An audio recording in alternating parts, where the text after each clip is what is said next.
We're very honored to have Minister Blair, and are really looking forward to this conversation. I don't need to do a long introduction of the minister. I know he's not a stranger to anyone in the room here, but for the benefit of those watching us online and perhaps internationally, Minister Blair joined Parliament in 2015. He has served in a number of roles in cabinet. He's been a defense minister since 2023, and perhaps most importantly, he spent 39 years working for the people of Toronto in the police service of the city. And of course, I'm sure that experience of protecting and serving the people shapes a lot of how he's approaching his work as a defense minister for the country as well. So without further ado, let me welcome Minister Blair to the stage, and please join me in welcoming him. Thank you, Minister.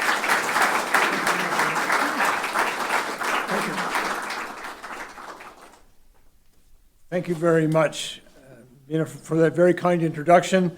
Good afternoon, everyone. Bon après-midi. I would like to begin by thanking the Asia Pacific Foundation of Canada for hosting today's event. It's a great opportunity for me, and I'm very grateful for the chance. I'd also like to thank everyone here at the Asia Pacific Foundation for all of the work that you do. I think we all benefit from your podcast, from your commentary, and from the discussions that you lead us in. It has really helped to inform our thinking and our discussions. I believe that all of us are here today because we believe that Canada is a Pacific nation at its core. Indeed, when British Columbia joined our confederation in 1871, the Canadian Pacific Railway began expanding to the west. Canada's economic relationship with Asia quickly became apparent to everyone as essential to our future prosperity. And over the many years, that relationship has only grown, and millions of Canadians, almost 20% of our population, can trace their lineage to Pacific countries. We conduct billions of dollars worth of trade each year in the region, and today, the security of the Indo-Pacific region is absolutely critical to the defense of Canada. And as we look around the world at the global defense and security environment, it has become increasingly clear that the world has become a more dangerous and challenging and uncertain place. Here at home, climate change is disproportionately affecting our country, and in particular our Arctic, which is warming at 4 times the global average. And as the polar ice cap melts, and the Arctic is becoming far more accessible, and we are seeing much greater activity in the region. Some of that activity is very positive, but some of it is concerning to us, and particularly some of the increased Russian and Chinese activity in the region. We are seeing competitors are exploring our Arctic waters and the sea floor, probing our infrastructure and collecting intelligence. We are seeing increased Russian activity in our air approaches and a growing number of Chinese dual-purpose research vessels and surveillance platforms that are collecting data about the Canadian North that is, by Chinese law, always made accessible to the Chinese military. Indeed, in July, the Canadian warship Regina, based in Esquimalt, BC, interacted with the Chinese research vessel Zhulong 2 through its transit through the Bering Sea. Despite not being an Arctic nation, China has sought to become a polar great power by 2030, and it is demonstrating its intent to play a larger role in the region. China is growing its navy rapidly. It's increasing its conventional and nuclear-powered submarine fleet, all of which is intended to support their ambitions in the region. And overseas, China is challenging the international rules-based order that has kept us all safe for over 80 years, and particularly in the Indo-Pacific. And while they are concurrently pursuing their most ambitious military buildup of any nation since the Second World War, we believe that China is looking to reshape the international system to advance its own interests, which increasingly diverge from our own matters of security. It is seeking to establish exclusive control of international airspace and waterways. It has demonstrated a willingness to employ force to reduce freedom of movement and to expand its influence from the East and the South China Sea to the Himalayas. China has openly aspired to unity with Taiwan by force if necessary. And if I may be clear, that instability in the Taiwan Strait would have the adverse effect of disrupting trade and costing trillions of dollars to the global economy. And as we deal with these challenges, I believe it's very important that frank dialogue be available to all of us.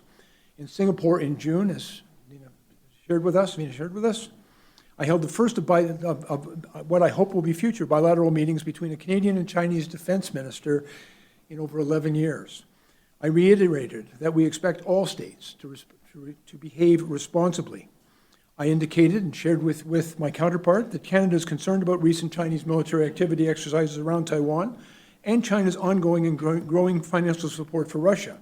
I also reiterated our concerns about foreign interference in our democratic processes and the coercion of Canadian citizens of Chinese descent right here in Canada and for their families abroad. It was an important and frank discussion between us, but I think it also opened up the opportunity for future dialogue. And although we did take the opportunity to share the concerns each of our nations have, in our relationship, we also acknowledge the possibility and the importance of ongoing dialogue between our nations. Now, with the emerging threats from this rapidly changing defense and security environment, we are acknowledging the importance of taking action to meet the moment and in the future. And that's exactly what we endeavored to do through our updated defense policy, Our North Strong and Free. We knew that we needed to do more. We knew that we needed a policy that was ready to meet the challenges of today and beyond, one with new and significant investments in modern military capabilities in order to safeguard our country and our continent and to stay appropriately engaged abroad. Through this policy, we're investing $73 billion in new defense spending, with more to come, that will get us inevitably to 2% of our NATO target. And let me be very clear with respect to that target. It's an entirely valid metric, but it's a metric based entirely on spending. It doesn't tell the story of why, and it doesn't really help us explain how. It only tells you how much money we have to spend. I acknowledge and respect the metric that we've committed to, but the hard work is being able to explain to Canadians and to our allies the investments that we have to make to build up new capabilities in order to meet the challenges that we face. Of course, the primary focus of this policy is of course, on equipping the Canadian Armed Forces to defend our Arctic and the North from new challenges, including in competition from potential adversaries such as Russia and China. But I also want to be very clear that this also makes clear that Canada's commitment to our partners and allies remains solid, and it identifies the Indo-Pacific along with the Euro-Atlantic as the core pillars of Canadian security. And to help sustain our naval presence around the world, including in the Indo-Pacific, we're investing almost $10 billion through this policy in order to sustain our Halifax-class frigates. We're investing in long-range missile technology for our Army. We're acquiring new worldwide satellite communications capabilities.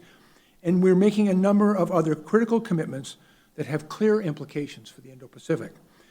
As I announced last month, we're taking the first step towards procuring up to 12 conventionally powered under-age capability submarines. And through the Canadian Patrol Submarine Project, we're currently in the process of meeting with manufacturers and potential partners, including among the Asian Pacific regions, in order to determine the best way to acquire and to build these submarines. A formal request for information will be released later this fall, which will assist us in seeking out bidders. And through this project, it is our intention to be able to develop closer ties with our allies and partners, including, as I've mentioned, with Pacific nations. While improving our capabilities and to protect our defend our coastlines from all three coasts, we believe that these new capabilities will obviously triple our defense spending compared to a decade ago, but will also enable us to acquire the capabilities that we require to do the job of protecting Canadian interests. Now, as I've spoken about the threats that we're facing and the investments that we're making to address them, there's some good news in this. Canada has a solid and growing network of friends and partners across the region who share our vision for a free, open, and inclusive Indo-Pacific region. Earlier today, as has been mentioned, I met with the Deputy Prime Minister of Australia, Richard Marles, to lay out how we are going to strengthen our defense relationships as we contend with regional challenges together. Canada and Korea will soon hold the first of 2+2 meetings between our foreign and defense ministries in order to strengthen our security and defense ties, hoping that will take place in October. Canada and Japan are working together to develop a security of information agreement, and Canada and the Philippines earlier this year signed a defense cooperation memorandum of understanding in order to expand our relations. These bilateral ties are only reinforced by our strategic partnership between Canada and the ASEAN launched by the Prime Minister just last fall. Our partnership in the Indo-Pacific are essential for trade, sustainable development, international security, and much, much more. The region includes 6 of Canada's top 13 trading partners. And in less than 20 years, we have every expectation that the Indo-Pacific countries will be responsible for more than half of the global economy. And as you know, Canada's comprehensive Indo-Pacific strategy guides how we will engage in the region. From a military's perspective, this strategy commits us to expanding the CAF's presence in the Indo-Pacific. For many years, our presence in the Indo-Pacific was episodic. We would sail through the Indo-Pacific region, we would do occasional port visits, but we were not seen as a reliable, dependable, consistent partner in security in the region. And last year, for the first time in decades, Canada deployed 3 of our Royal Canadian warships into the region. We're doing it again this year, and we have made a commitment that we will be consistently and reliably present in the region. Having more ships in the region allows us to conduct more port visits, to engage in more exercises and more joint activities, and it will enable us to deepen our military-to-military partnerships. And this means our partners in the Allies will not only see more of us, but they will be able to depend on our presence. It means that we can send clear signals and important signals of commitment for a free, open, and inclusive Indo-Pacific, including just last week when the HMCS Montreal transited once again the Taiwanese Strait. We are also increasing our participation in regional military exercises across all domains. We're working more closely with partners to help build our military capacity and resilience. Over the past few weeks, Canadian Armed Forces personnel were deployed in and around Hawaii to participate in the exercises Rim of the Pacific, or RIMPAC, the world's largest maritime exercise. This wrapped up last week, and it saw the Royal Canadian Navy members on board the Vancouver, the Max Bernays, and the Asterix, and 300 additional members of the Canadian Forces on land, participating among members of 28 militaries from Pacific countries around the region. Together, they trained in maritime security operations, anti-submarine warfare, air defense, live fire exercises, and humanitarian assistance in disaster relief scenarios. I'm very proud to say that the maritime component of this exercise was commanded by a Canadian officer this year. CAF members also deploy routinely to help reinforce UN sanctions against North Korea under Operation Neon. And of course, we remain present in the Korean Peninsula, where a Canadian general serves as the deputy commander of the United Nations Command. These contributions matter, because peace and prosperity in the Indo-Pacific are critical to peace and prosperity for Canada. Guided by our Indo-Pacific strategy and bolstered by the investments that we're making in an updated defense policy, we're going to continue to do our part to help secure the safety and the stability of the region. From the very first people who built their lives around the proximity to the Pacific Ocean here in Canada, from the first ships that sailed west from BC to unlock new trade routes, to this very day, Canada has been and is a proud Pacific nation. It's in our DNA. And our Pacific coastline is roughly 25,000 kilometers long. And along with our eastern and northern coast, it's part of the largest coastline on Earth. Our role as a Pacific nation influences so much about this country, and it is going to influence how we keep it safe. And through our Indo-Pacific strategy, Canada has outlined how we see our role in the region and to assure our allies that we are here to stay. Through our North Strong and Free, we're backing that up with the hard power that is necessary to demonstrate that we are prepared to do what is required and our part in the region.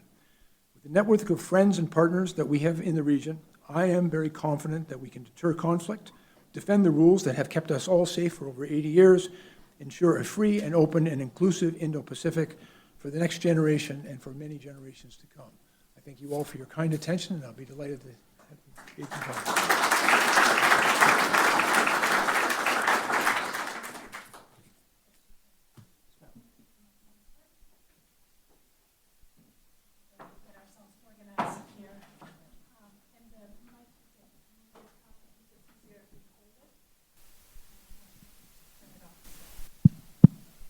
Yes, ma'am. How's that? Now I really do feel like I'm with the military.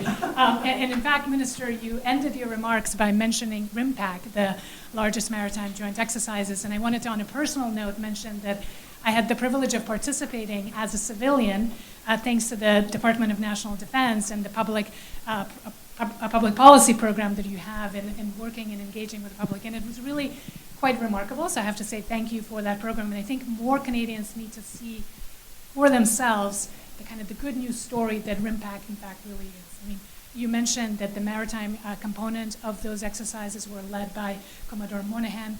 There were also 6,500 other Canadian men and women in uniform who were taking part of that. And for me, the contrast of the fact that this was happening in July, when all attention was on the fact that Canada was not spending 2%, was not doing enough to support our allies, and yet in some ways there are some pockets of good news stories. So I hope we can explore that today in the conversation, Minister, but also we are in a friendly crowd. There are some things that might be a bit challenging, and I'd like to maybe push you on and to get you to share a little bit more than you shared with us in your opening remarks, which were terrific. So let's begin with what you mentioned with respect to the emerging challenges of Russia, North Korea, and China operating much more closely together and threatening not only the Indo-Pacific and South China Sea and Taiwan Strait, but also the North Pacific, closer to home to us, near Alaska, the Bering Sea. Could you share a little bit how the idea of the North Pacific Partnership, which was floated a while back, how that's unfolding? What are you doing particularly with Japan, South Korea, especially in kind of looking at the North Pacific as the gateway to the Arctic and working more closely together?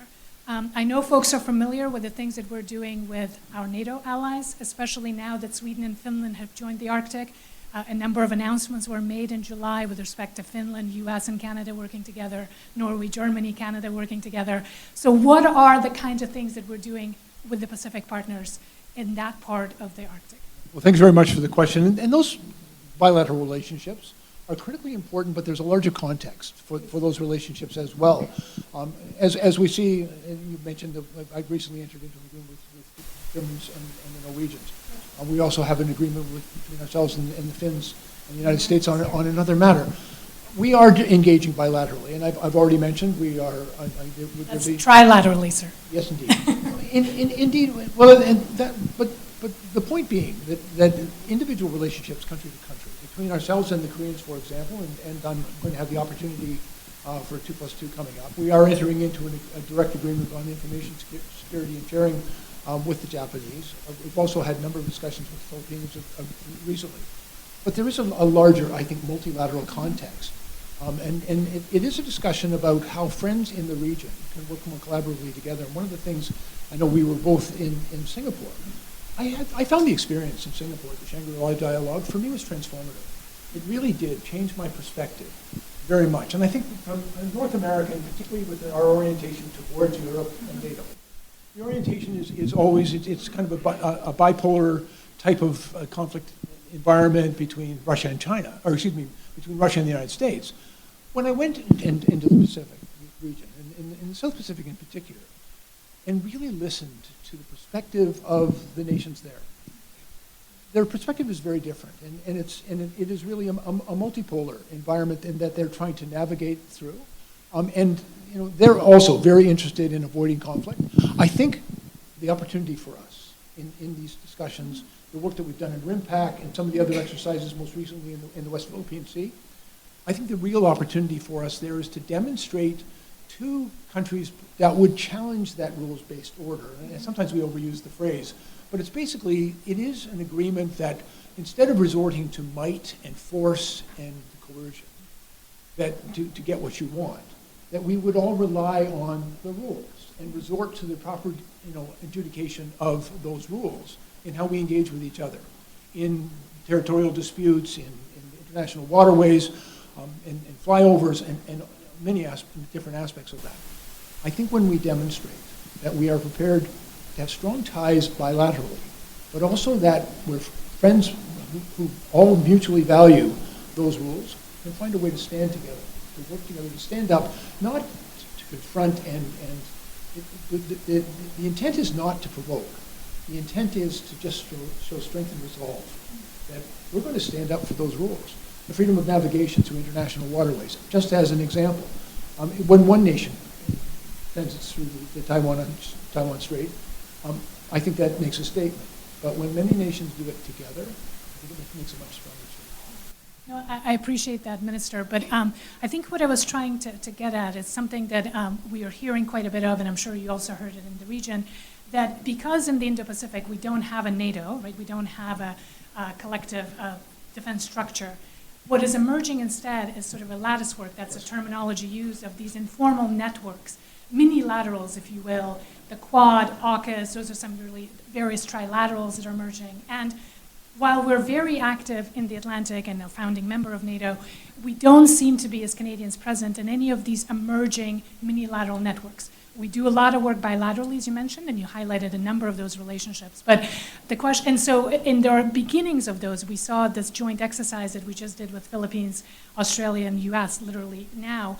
Are those the seeds of that? Is that the direction we're traveling? Or what's sort of your perspective on Canada's engagement with these networks? Well, I think it is the Canadian way, not to simply go in and impose ourselves into those relationships, but to earn our way and to demonstrate to be trusted, reliable partners. And we do that through such exercises as we've just recently done with the Philippines, Australia, and in the U.S. In the West Philippine Sea. I think that sends a very clear message to the Philippines of our commitment to be there for them, to stand up for those rules that we all rely upon. I hope it also sends a signal. I believe that, and there are important discussions that are now taking place. Yes. We're at the beginning of those discussions. I'm trying to get us to. I can see that. But, the language that actually the conversation I had earlier this morning is, we've got to set a table where friends can hang out together. A place, because we don't have the NATO structure. But the NATO structure didn't it evolved. It evolved over 75 years. And we've seen it grow and frankly, in my opinion, become far more effective just over the past few years in response to the situation in Ukraine. But Canada is hoping, and it is my intent from a military standpoint, through the Indo-Pacific strategy, to demonstrate to our allies that we will be a trusted and reliable partner. I think that's how you earn your way to the table. I really do believe that people have to know that our participation isn't going to be episodic, it's going to be consistent, reliable, and trusted. And I think that's Canada's approach to coming to those relationships.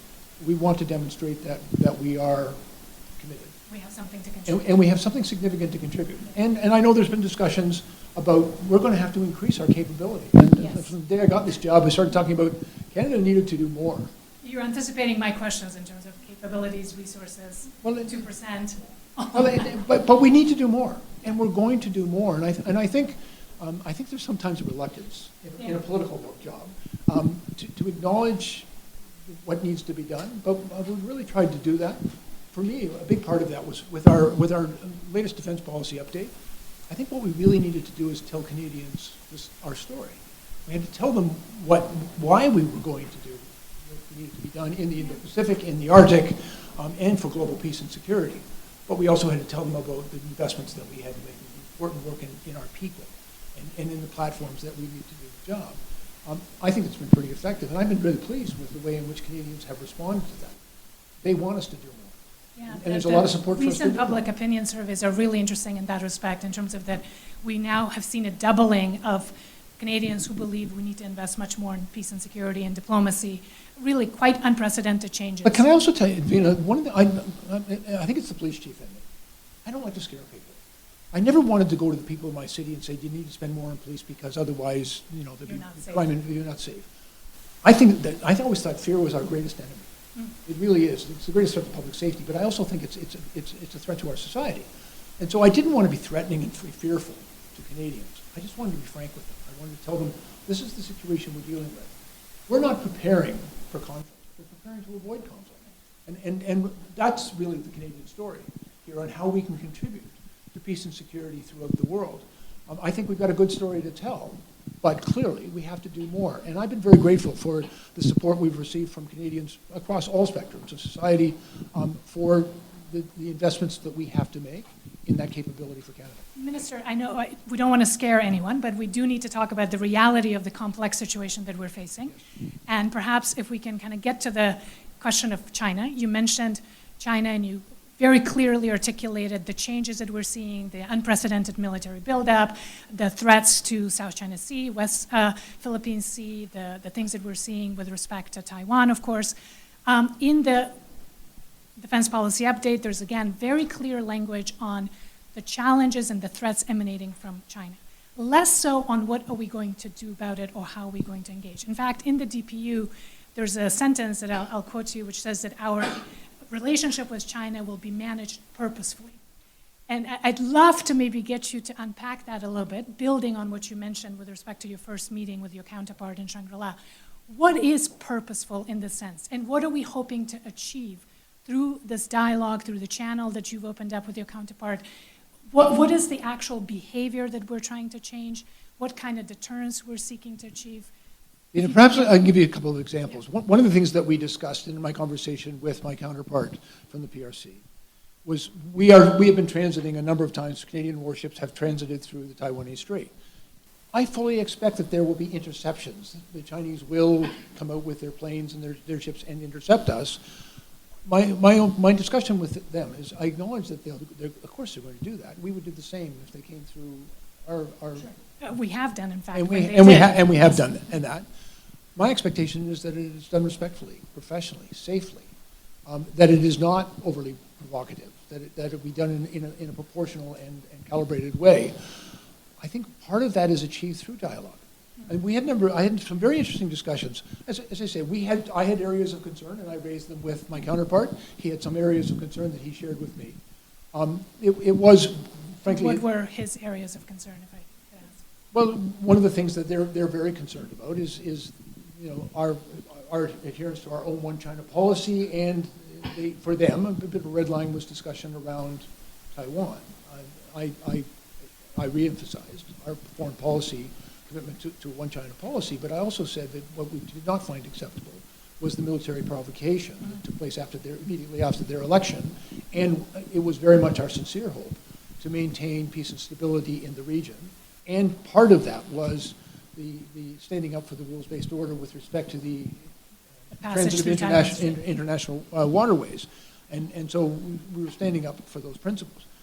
We also, they indicated they had certain red lines. I shared with them some red lines that I had too, and particularly with respect to foreign interference in our society, our domestic affairs, in our elections, some of the cyber activity, which has been extremely adversarial and problematic here. And I also expressed concern about the coercion of Chinese-Canadian citizens. How was that received, Minister? So what's sort of the outcome of that, or what happens next? Well, I think it was really important to sort of put it on the table that this was a concern. I also tried to make it very clear, this wasn't just a perspective. We have evidence of this, and we know this is happening, and it's unacceptable to us. I think it's important to be very frank about that.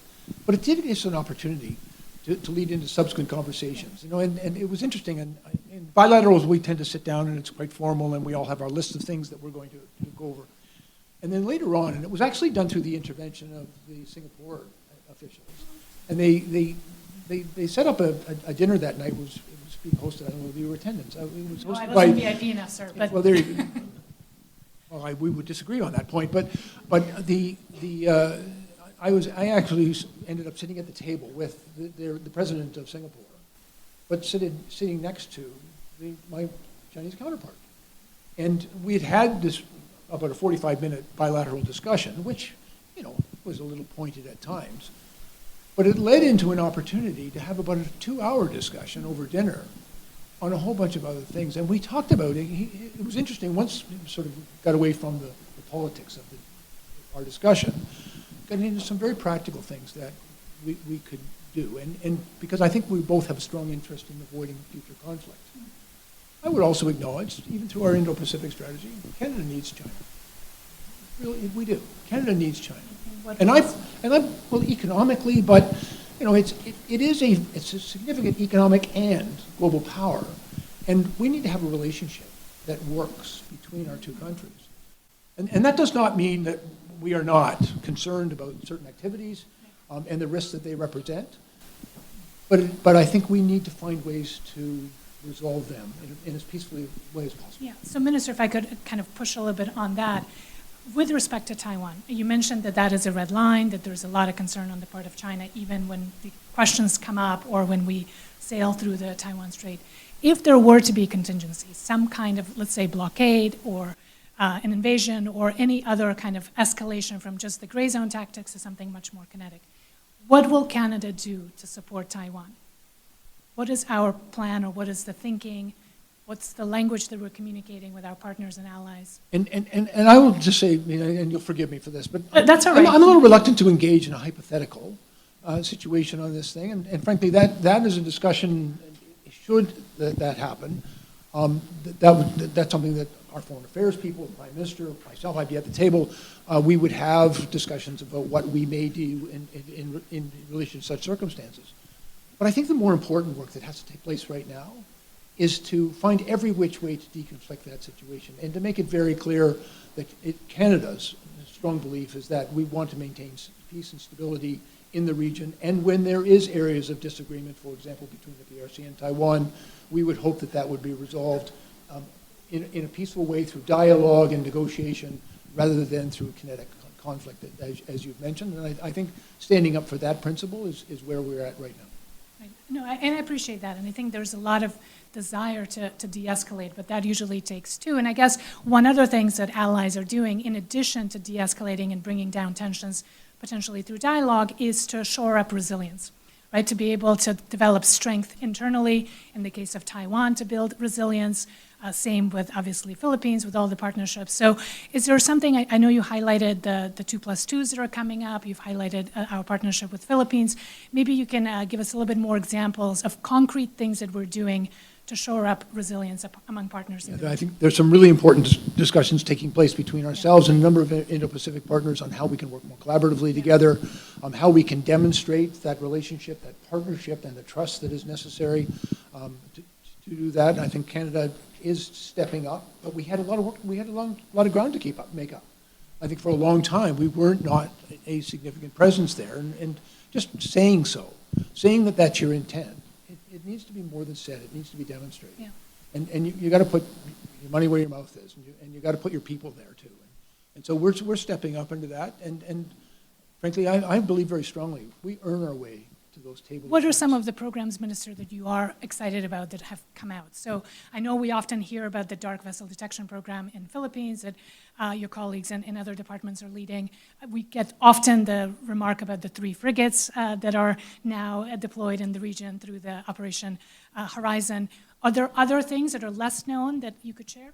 Well, I'm a little cautious about sharing too many less-known things, but I think the opportunities to... I have to ask. Of so course, but there are opportunities, I think, through the exercises we're engaged in. You mentioned the RIMPAC exercise, which is 28 really different amazing. countries. Since that initiative began in the 1970s, only Canada, Australia, and the United States, we were among the originals. Founding, And 1971, yes. We've been there for every one of them. But I think those type of exercises are really important. I think that we are always exploring opportunities. I had the opportunity when I was in Singapore to have bilaterals with a number of different countries there, all making the same offer that we want to be closer together. We want to work together. We want exchanges. There are shared training opportunities.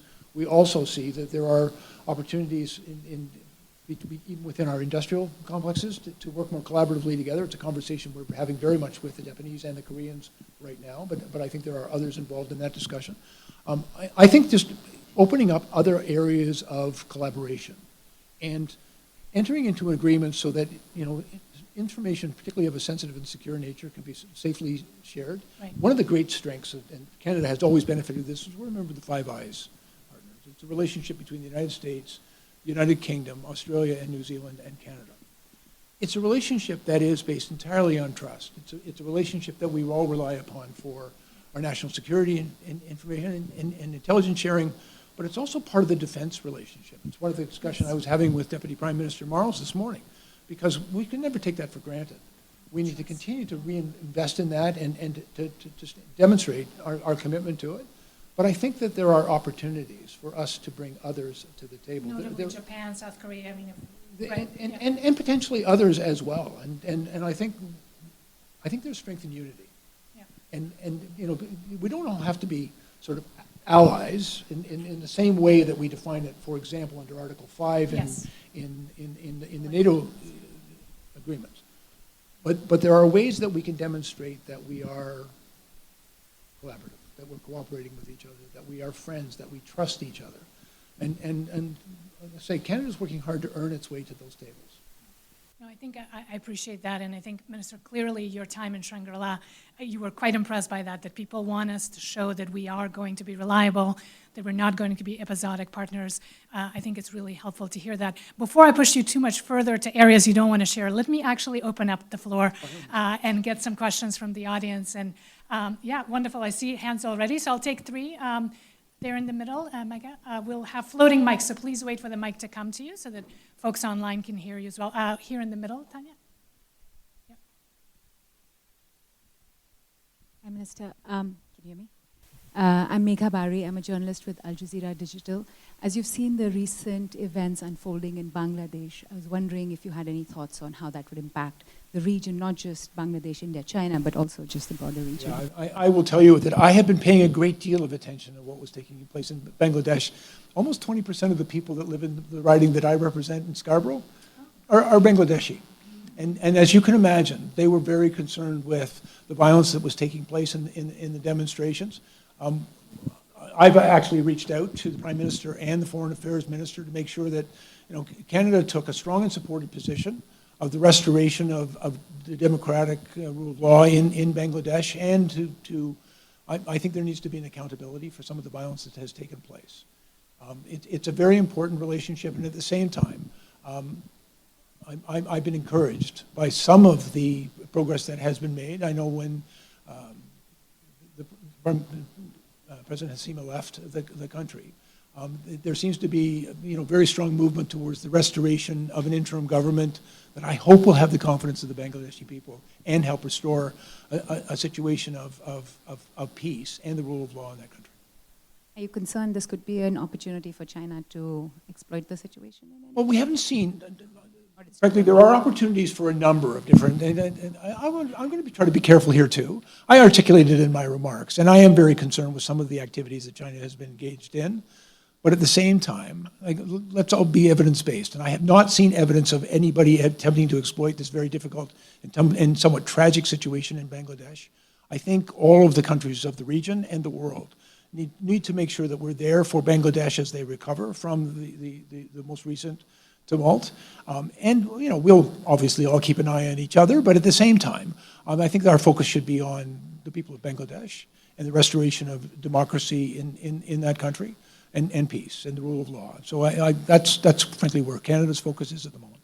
Thank you so much. And Minister, maybe we can take 3 questions or so Of at a course. time just to get more voices. And for those who are not following Bangladesh very closely, if I could be allowed a shameless plug, we have a number of publications hot off the press on the APFC website that explains what's happening. So would definitely commend that to all of you who are not following it as closely as the Minister here. So let's take 3 questions. We have something here, there, and right there. Thanks. Yeah. It's coming to you, sir. First, yeah. Go ahead, Pittman. Thank you. Minister, my name is Pittman Potter. I'm at UBC and a distinguished fellow here at the foundation. So I have one very short question and one longer question. The short question is, when we're thinking about 2%, I think it's more important that we think about how we're going to spend it rather than what we're going to spend. And when I hear about more equipment and frigates and hard equipment and so on, that may be useful, but we want to avoid the problem of fighting the last war, and the war that's going on now is a cyber war. And so if Canada is going to develop that 2% to be actually useful for Canada and actually more within Canada's strengths, I think looking at things like AI, information technology, that cyber world, and I think that's just an important point. Now on China, the difficulty, of course, is how to deal with China. That's something that's been captivating people for many, many decades, if not centuries. One of the difficulties now is this practice that China has of drawing these red lines and saying, well, this is a red line, Taiwan, we won't talk about it with you. Well, in fact, the Taiwan Strait is international waters, or South China Sea. South China Sea is international waters. These are not Chinese territory matters that they can claim sovereignty on. These are international matters that they are attempting to impose sovereignty principles on their interests. So part of the question is reframing the terms of the debate. If we go into a debate with China and they say, well, we're happy to have a discussion with you about fentanyl, or we're happy to have a discussion with you on climate change, which would be really important, but don't talk to us about some of the really pressing security issues, not to mention domestic human rights matters. So I think we want to try to find ways to get beyond or to not be limited by these red lines that are essentially distorting the discussion. Last point on this is that in Chinese negotiators, and John knows this very well. Classic academic style, Pittman. We've asked now 3 questions. The Chinese negotiating style is what's ours is ours and what's yours is negotiable. And that has been repeated by so many, I've been doing this for a long time, it's a very well-known phrase. And that red line drawing is kind of part of that, is saying, whatever you want out there, we can talk about your issues, but don't talk about the red line issues, and I think we need to move away from that. Thank you. Thank you. Question here in the front. I'm John Baz. I'm Consul General of Pakistan. Thank you very much for your presentation, and you bring a fresh vision or approach towards issues regarding China, since you went there after 11 years and you met your counterpart.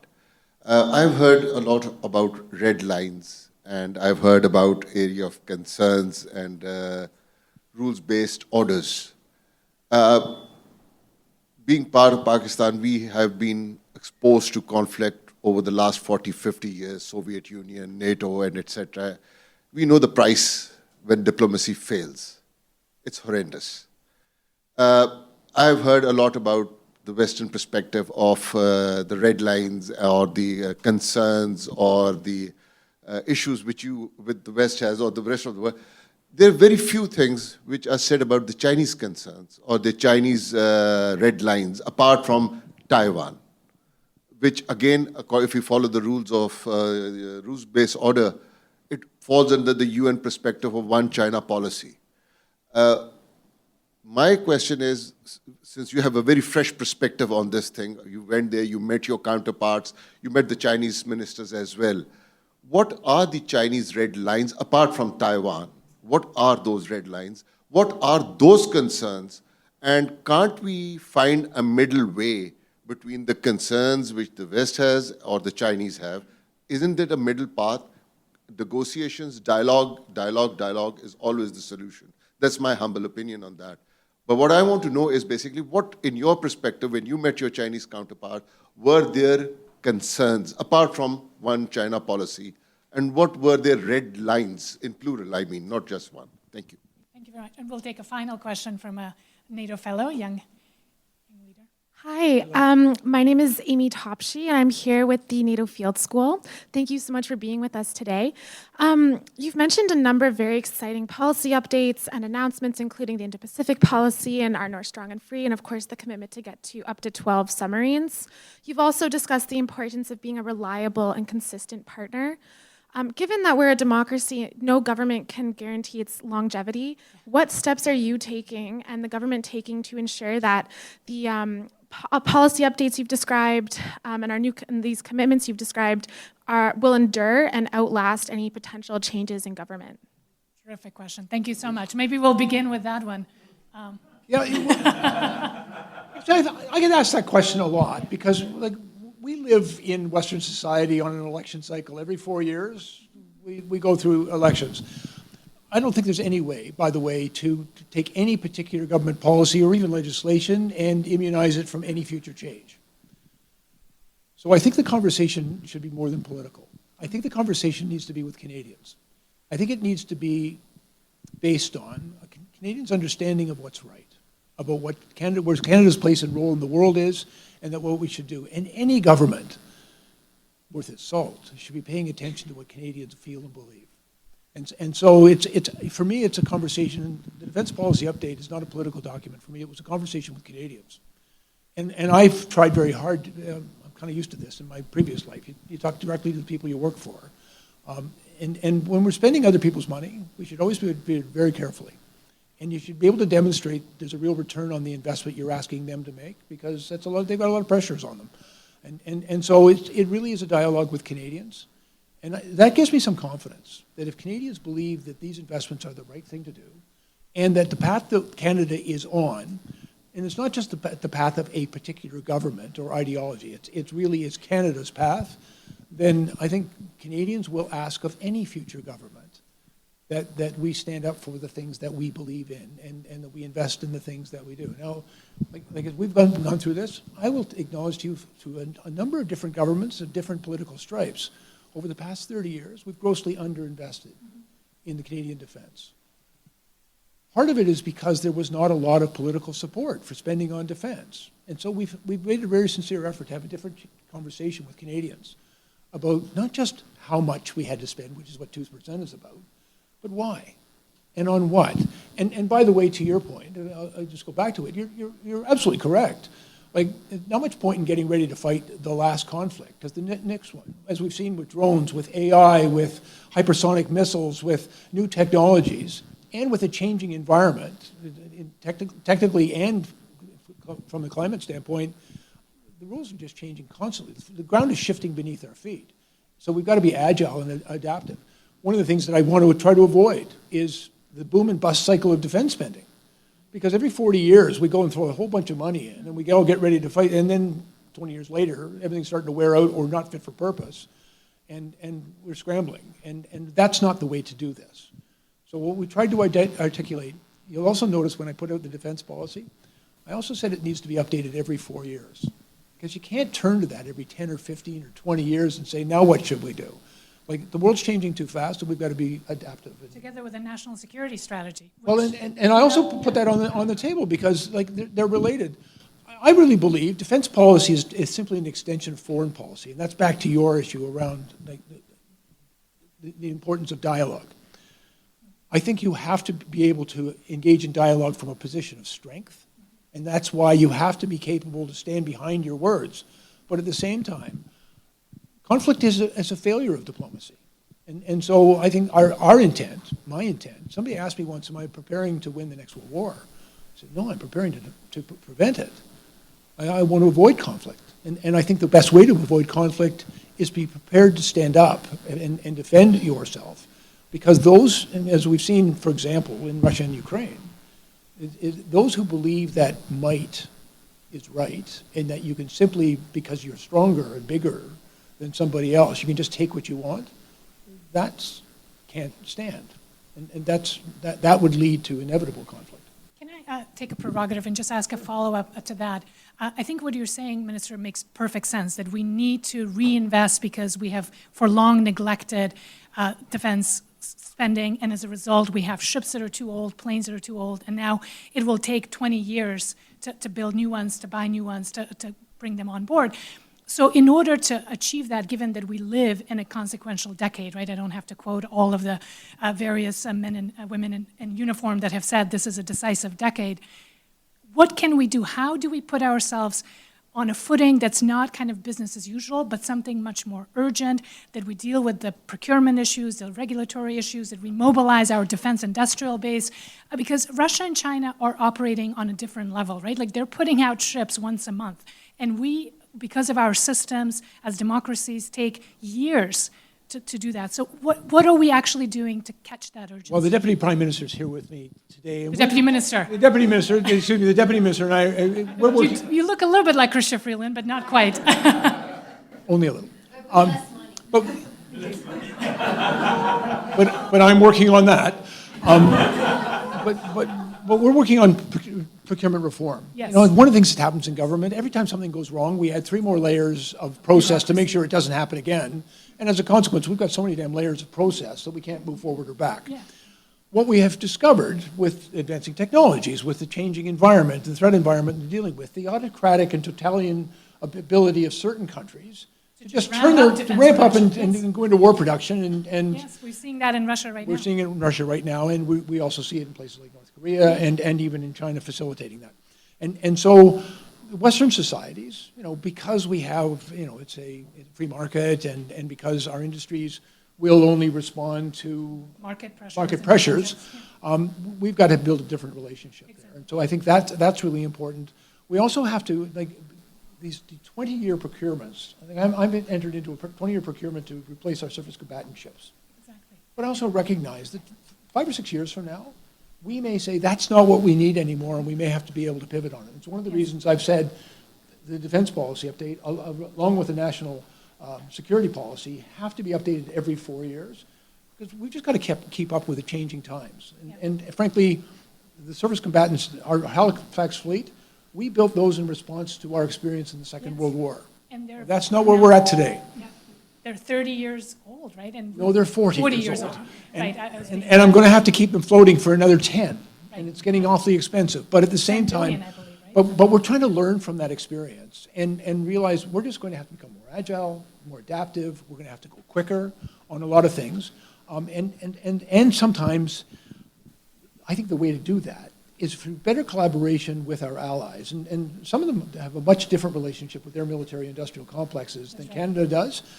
So we're working on that. But like, if I can't get it done in Canada, I would somewhat reluctantly go to other places because Buy them. you got to get Yes. what you need. Yes. But at the same time, we think there's real opportunities, and it's part of the discussions we've been having with a number of our allies in how we can perhaps create greater collaboration, integration. That was one of the things you announced in Shangri-La, right, under Austin's leadership. Yeah, it's something we've all been talking about and working on. Sometimes the discussion with other countries it feels pretty transactional, but it has to be relational. I think that's the thing that's going to, among allies, that's the thing that's going to make it work for us. And maybe we'll take one more round of people who haven't asked questions. So we'll take. Oh, sorry. On Chinese concerns and red lines. Yeah, it's Chinese concerns. First of all, the conversation wasn't so much about red lines. Taiwan, a certain element of Taiwan was presented as a red line, but I think red line discussions don't really lead us to much dialogue. One of the things that it was very clear to me is I think China would like to present itself, particularly in the Indo-Pacific, as a more benign presence than a threatening one. As you can imagine, that creates a certain amount of anxiety.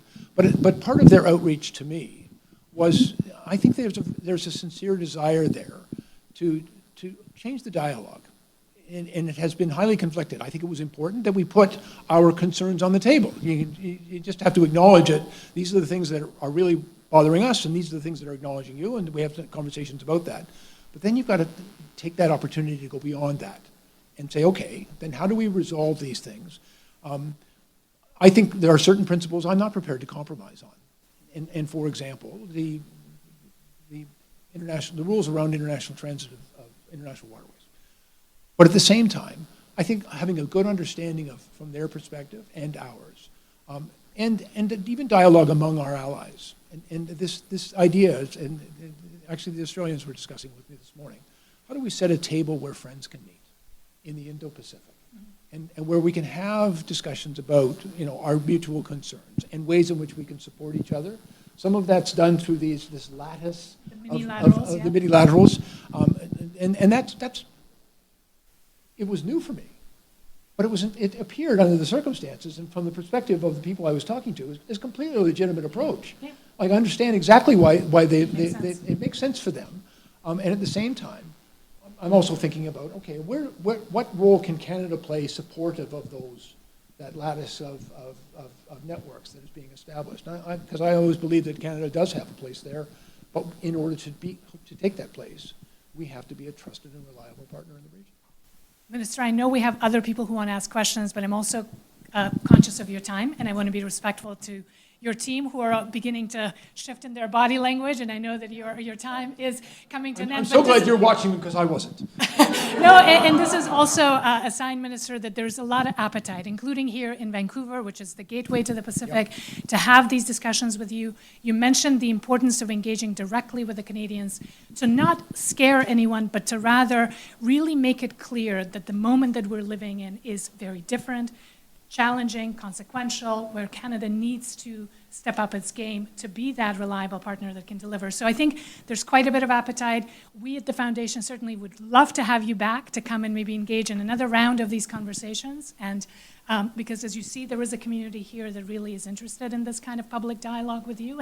But for now, again, to respect your time, recognizing that there are questions in the room, I apologize we didn't get to all of them, but thank you so much again for being with us, for spending this hour with us, and thank you so much, Minister, for joining us. It's my pleasure. And I will happily accept an invitation to return. Wonderful. We'll arrange it